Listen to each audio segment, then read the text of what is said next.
Kim Jong Un ఉత్తర Korea president. మరో విధంగా చెప్పాలంటే ఆ దేశ నియంత. ఆ దేశంలో అతడు చెప్పిందే న్యాయం, చేసిందే చట్టం. ఆ దేశం సహా ఆయన గురించి ఇతర దేశాలకు తెలిసింది చాలా తక్కువ. అరుదుగా మాత్రమే ఆయన గురించి కీలక విషయాలు బయటకొస్తాయి. తాజాగా కిమ్కు సంబంధించిన ఓ సంచలన విషయం ప్రపంచానికి తెలిసింది. పైగా అది అమ్మాయిల గురించి కావటం గమనార్హం.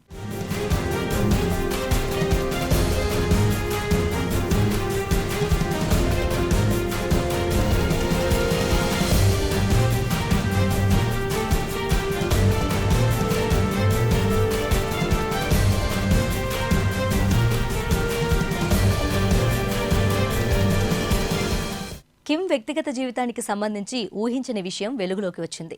ఆయనను సంతోషపెట్టడానికి ఏటా 25 మంది అమ్మాయిలు గ్రూప్ పనిచేస్తుందనే విషయం బయటకొచ్చింది. 20 ఏళ్లలోపు ఉన్న యువతులను శరీర ఆకృతి, విధేయత ఆధారంగా ఎంపిక చేస్తారు. ఈ బృందాన్ని ప్లెజర్ స్క్వాడ్ అని పిలుస్తారు. కిమ్తో సన్నిహితంగా మెలగడమే ఈ ప్లెజర్ గ్రూప్ పని. పురుషులను ఎలా సంతోషపెట్టాలని నేర్చుకోవడమే వారి విధిగా తెలుస్తోంది. అయితే వారిని ఎంపిక చేసేందుకు పెద్ద ప్రాసెస్ ఉంటుందని ఆ టీంలో నుంచి పారిపోయి బయటకు వచ్చిన ఓ యువతి చెప్పింది.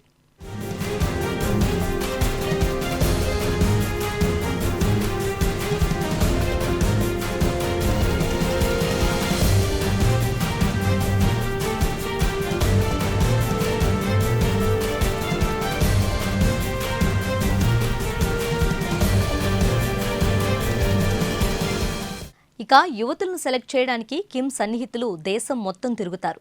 కొందరు అమ్మాయిలను ఎంపిక చేసి వారి రాజకీయ, కుటుంబ వివరాలు ఆరా తీస్తారు. గతంలో ఉత్తర కొరియా నుంచి పారిపోయిన వారిని, దక్షిణ కొరియా, ఇతర దేశాల్లో బంధువులు ఉన్నవారిని పక్కన పెడతారు.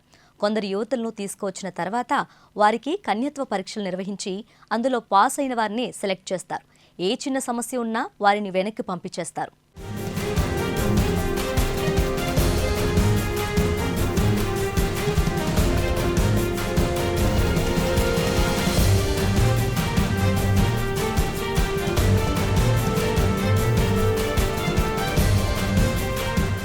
ఈ ప్లెజర్ టీం చేయాల్సిన పనంతా కిమ్ను అన్ని రకాలుగా సుఖపెట్టడమే. ఈ టీంను 3 విభాగాలుగా విభజిస్తారు. మసాజ్ చేయడానికి ఒక గ్రూప్, పాటలు పాడటం, డాన్స్ చేయడానికి మరో గ్రూప్ పనిచేస్తుంది. మూడో గ్రూప్ మాత్రం లైంగిక కార్యకలాపాల కోసం పనిచేస్తుంది. అయితే అత్యంత అందమైన అమ్మాయిలను మాత్రమే కిమ్ దగ్గరకు పంపిస్తారని సదరు యువతి చెప్పింది. 20 ఏళ్ల వయసు వచ్చే వరకు ఆ బృందంలోనే ఉంచుకొని ఆ తర్వాత కిమ్ బాడీగార్డ్స్తో వారికి పెళ్లి చేస్తారని వివరించింది.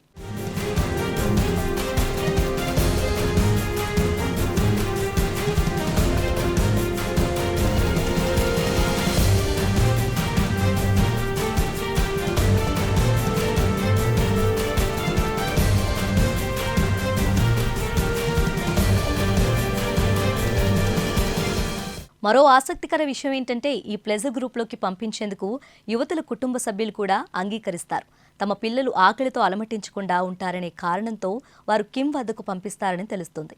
అయితే కేవలం కిమ్ హయాంలోనే ఇది మొదలు కాలేదని, 1970ల నుంచే ఇటువంటి బృందం అక్కడ పనిచేస్తున్నట్లు అంతర్జాతీయ మీడియాలో కథనాలొచ్చాయి.